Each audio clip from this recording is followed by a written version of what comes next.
Guys, সবাই কেমন আছেন? আলহামদুলিল্লাহ, আপনাদের দোয়ায় অনেকটাই ভালো আছি। হঠাৎ করে চলে আসলাম এমন একটি জায়গায়, অসাধারণ, কি বলবো। আসলে আমাদের বরিশালে ঘোরার মতো অনেকগুলোই পর্যটক কেন্দ্র আছে এবং বিনোদন কেন্দ্র। এর ভিতরে আমার কাছে যে জায়গাটি সবচেয়ে বেশি ভালো লাগে সেই জায়গাটি হলো গুঠিয়া মসজিদ কমপ্লেক্স। আপনারা এই জায়গাটিতে বেড়াতে আসবেন, ঘুরতে আসবেন ফ্যামিলির লোকজন নিয়ে, ছোট ছোট বাচ্চাদের নিয়ে। তার কারণ মসজিদ কমপ্লেক্সের বাউন্ডারিটা অনেক বড় এবং ফুলে ফলে একদম সাজানো। আসলে এই জায়গাটি এমন একটি জায়গা, আপনি বেড়াতে আসলে দেখতে পারবেন বিভিন্ন ধরনের ফুল ফল। যেমন দেখেন কত সুন্দর ফুল, একদম পুরো কমপ্লেক্স জুড়েই বিভিন্ন ধরনের ফুল গাছ আছে, আদার্স ফল গাছগুলোও আছে।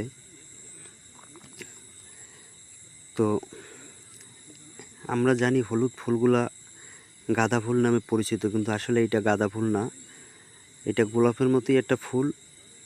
গোলাপও না, জানি না এটা কী ফুল, আমার জানা নাই। তো বিভিন্ন ফুলে এই জায়গা আছে, আপনারা আস্তে আস্তে আপনাদের দেখাচ্ছি পর্যায়ক্রমে। দেখেন, আসলে আমরা দুপুরবেলা আসছি, এই কারণে লোকজন নাই, এক পুরোটাই ফাঁকা। এইটা আরেকটি ফুল গাছ, ফুল এখন নাই।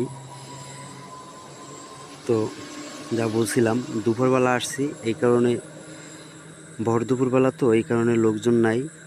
এই জায়গায় লোক হয় বিকালবেলা আর হয় শুক্রবারে। তো দুপুরবেলা দেখে একদম পুরা মসজিদ কমপ্লেক্সটি বলা যায় ফাঁকা।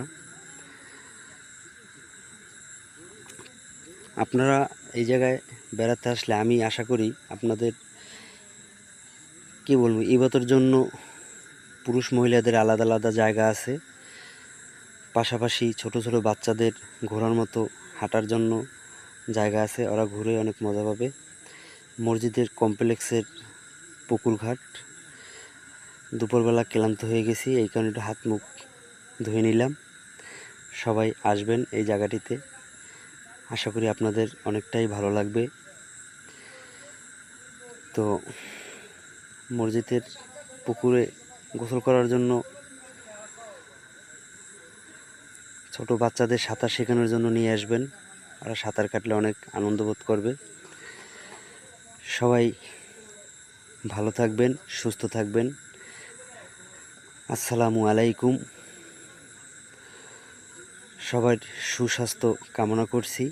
ভিডিওটি ভালো লাগলে লাইক, কমেন্ট, শেয়ার দিয়ে